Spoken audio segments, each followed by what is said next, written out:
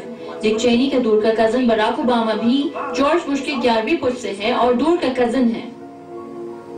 Barack Obama نے کہا ہے کہ وہ ڈک چینی کا رشتہ دار نہیں ہے، لیکن بریڈ پٹ کا کہنا ہے کہ اگر یہ سچ ہے تو پھر اس کے ساتھ ملنا بہت اچھا رہے گا۔